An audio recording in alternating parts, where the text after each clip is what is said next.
Welcome to this week's Behind the Poem. I just spent a little time sitting at my younger brother's grave. Josh was hit by a car and killed 22 years ago when he was 15 and a half.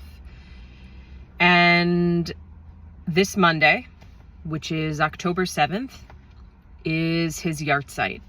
Yartzeit is the anniversary of a death in Judaism. So this Monday, October 7th, is my brother's 22nd yartzeit. And I don't have to tell you, or maybe I do, but I'm just gonna guess I don't have to tell you the magnitude of what the date October 7th has come to mean in this world. And for death and loss, and not just the lives lost on October 7th itself, but the lives lost in the days that followed and the tens of thousands of lives that have been lost since. And so I want to share a piece today.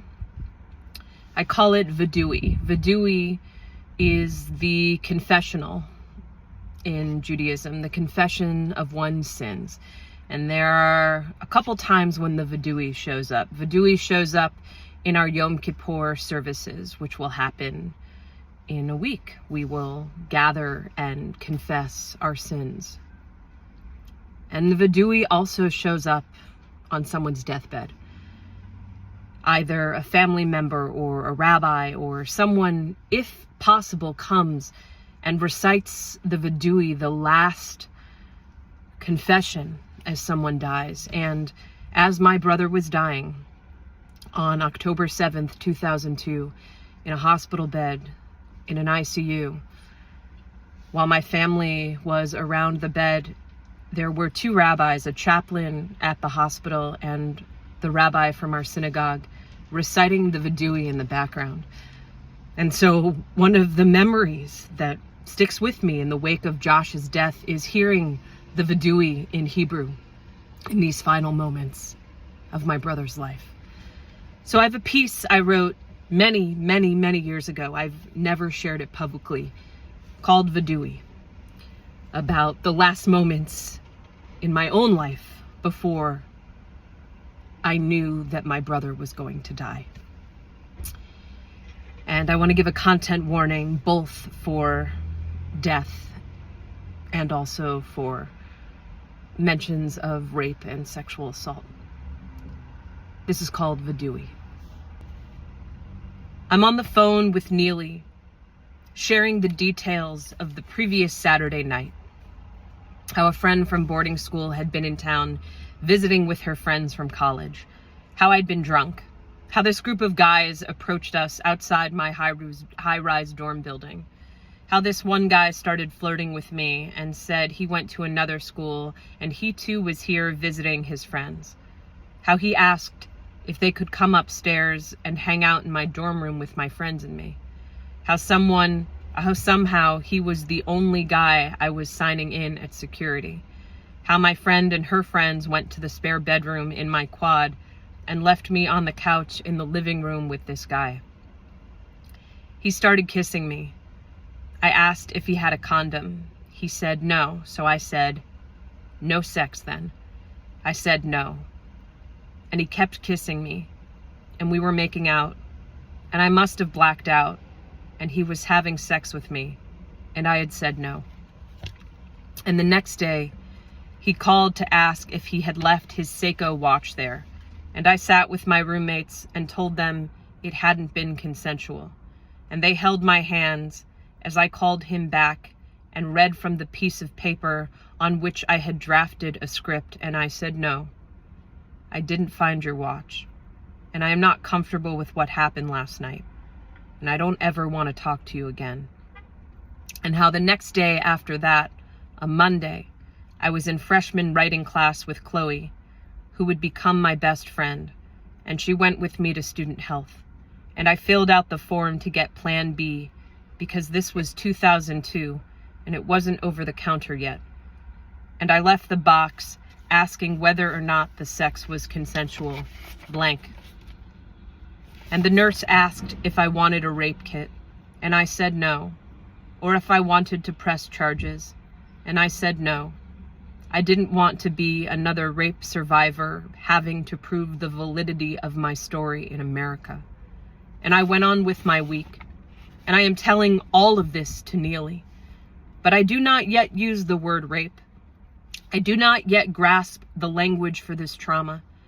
And I am still really sad about Kat's death, I tell her. Kat, my best friend from boarding school, who asphyxiated in her sleep 3 weeks after we returned to the United States after traveling around Europe. I can't stop mourning. It's been 6 months, and here I am, a month into college. And then call waiting buzzes. And I say, Neely, hold on. It's my uncle. He says I need to get home to Chicago immediately. Says my younger brother, Josh, has been hit by a car, and my parents are on their way to the hospital, and it's really serious, and I need to get on a plane from Philadelphia and go home. I throw books in a backpack. My roommate goes down the hall and gets the resident advisor. I don't remember the rest of the next few minutes because it's pretty blurry and fuzzy when your life is collapsing, but I know they took me downstairs in the elevator. I know they helped me get in a cab to the Philadelphia airport. I know I stood at the American Airlines ticket counter and asked to get on the next flight to Chicago. I know I used a credit card and told them my brother was undergoing brain surgery after his head had cracked open on the side of a building. And I shook through security, and they checked me again at the gate and made me drink from my Nalgene bottle to prove it wasn't vodka. And the man sitting next to me on the plane tried to tell me some bullshit story about someone he knew whose head had cracked open and he survived, but I didn't believe that was going to happen to my younger brother. I descended the escalator at O'Hare International Airport, headed to the baggage claim like I had so many times throughout my then 19 years of life. This time, 2 other uncles were waiting at the bottom, their faces sunken ships. They hugged me with the warmest and most loving caresses they'd ever given me, still to this day.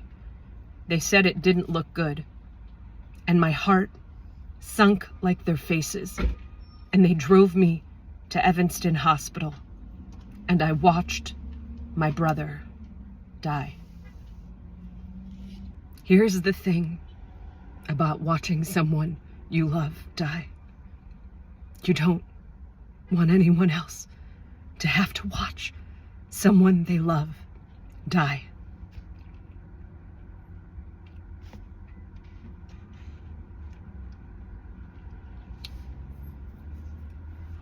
This Monday on October 7th, I will be honoring my brother and mourning his loss of life.